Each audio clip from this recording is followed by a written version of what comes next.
ले प्राचीन भारत में एक महान और समृद्ध नगरी थी, अयोध्या। ये नगरी अपनी सुंदरता, संस्कृति और धर्म के लिए पूरे भारतवर्ष में प्रसिद्ध थी।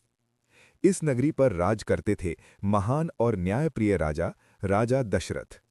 उनके पास अपार धन, विशाल सेना और खुशहाल प्रजा थी।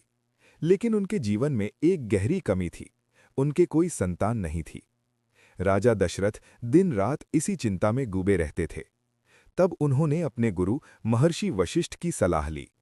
महर्षि वशिष्ठ ने उन्हें एक पवित्र यज्ञ करने को कहा, पुत्र प्राप्ति के लिए। राजा दशरथ ने पूरे विधि विधान से महान यज्ञ कराया। यज्ञ पूरा होने पर अग्नि से एक दिव्य पुरुष प्रकट हुए और उन्होंने राजा को एक स्वर्ण पात्र में दिव्य खीर दी। राजा दशरथ ने वो खीर अपनी तीनों रानियों कौशल्या, कैकई और सुमित्रा में बांट दी।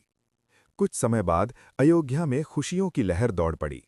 महल में 4 राजकुमारों का जन्म हुआ। सबसे पहले जन्म हुआ श्री राम का, फिर भरत, लक्ष्मण और शत्रुघ्न। चारों भाई बचपन से ही बहुत तेज, विनम्र और पराक्रमी थे। लेकिन श्री राम सबसे अलग थे।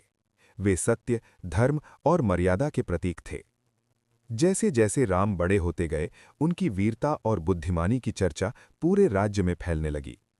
एक दिन अयोध्या के दरबार में एक महान ऋषि आए, महर्षि विश्वामित्र।